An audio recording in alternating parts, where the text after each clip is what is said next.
Magandang araw mga bossing. So available tayo 2017 Mitsubishi Strada 4x2 unit, manual transmission na kulay black mga bossing, no? Yan sa naghahanap ng Strada. So ito mga boss, naka fast break price. So it means mas mababa tayo ng 50,000, 80,000 sa buy and sell mga bossing, no? Yan. So ito mga boss, pwede pa makuha ng mga tropa nating buy and sell.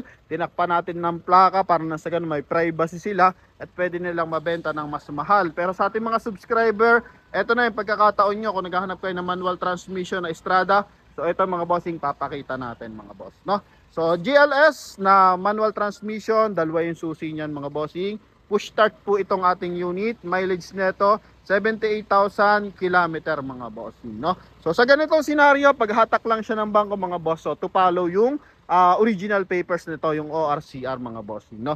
Then ito mga bossing 2017 model, so possible paso yung rehistro nito. So gagastusin mo dito sa rehistro I think nasa 7,500. Pero ang presyo naman ng ating unit, bentahan nito mga bossing 640, pero sa atin kasi mga boss 520,000 lang, pwede mo na itong makuha mga bossing, no? So pakita lang natin yung minor issue, pero bago yan, bagitin natin muna yung kanyang makina. So ito mga bossing is 2.5 liters turbo diesel. So ito yung kanyang front area. So kulay black nga yung ating unit. Then sa sidings is naka R17 yan na mags na mga bossing, no? Polish gray. Then ito mga boss, sa gulong, issue ng gulong natin nasa 70% tread life. So sa mga gustong sumilip nito, pwede naman. Sa front area, damage niya. So wala naman siyang damage dito sa front area. May mga konting gas-gas sa bumper, so normal lang, pero wala siyang dent dito sa ating front area mga bossing. Yan, then ganun din yung kanyang step board, tsaka yung kanyang fender liner mga bossing, no? So wala naman siyang dent mga bossing. Dito sa hood niya mga bossing, may fade ng konti.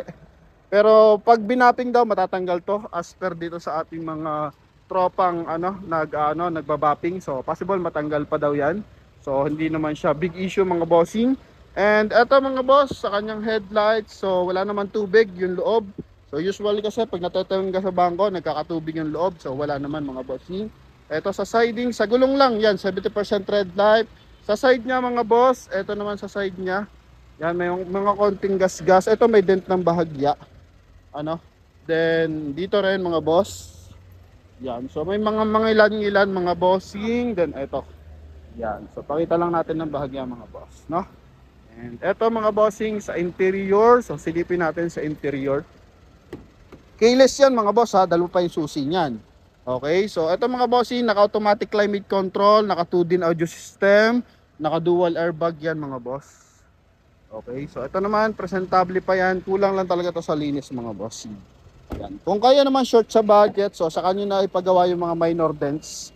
Ang unahin nyo lang dito mga bossing, yung registration, no? Yan, okay, so ito mga bossing.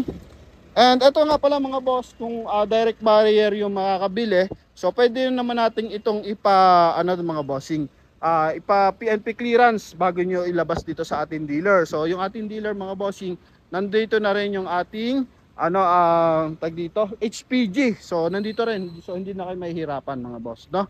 Yan, so mabilis lang naman yon pag pina-PNP clearance yan, so makikita lang na unregistered yan.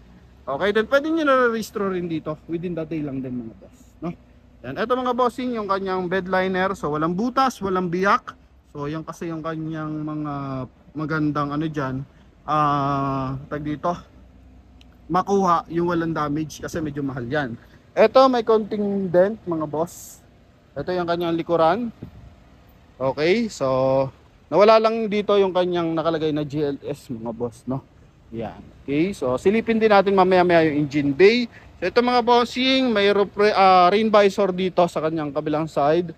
Then dito, may rain visor pa rin naman siya mga bossing, no? Yan. So sa makina, napakaganda ng timpla ng makina na ito mga boss. Dito sa kabilang dashboard mga bossing, ito. So wala naman siya ng issue ng bangga. Normal lang yan, may mga gas-gas kasi nga na to mga bossing, 2017 model, no? Yan. Okay, so wala namang issue na binaha yung ating unit. Talagang medyo madumi lang mga boss na alikabukan. Yan. Okay, kasi pag nateteng ka sa warehouse, talagang ganun, talaga alikabok. Then dito mga bossing, normal lang naman magasgas kasi babasa kay ang driver mga bossing, no? Yan, dito naman sa door funnel, so goods naman. Walang basag, walang punit. Dito may konti lang issue. Yan. Okay, may repair lang ng konti sa upuan. So, pwede nyo, napakalit ng ano yan, issue. So, pwede dyan mga bossing, pa-leather seat nyo. After nyo ma-detailing, ipa-leather seat nyo, maging presentable, pati yung kanyang steering wheel mga boss, no? Yan, so pwede nyo ipa-leather seat yan. Mileage, 78,000 km. Sobrang lamig ng aircon. Power fold, power adjust yung ating side mirror. So, pares naman gumagana mga bossing. Yan, okay. Then automatic climate control yan mga bossing, manual transmission. Pakita natin yung kanyang engine bay mga boss. Yan. Open natin yung kanyang engine bay, pasuhin lang natin kay Idol.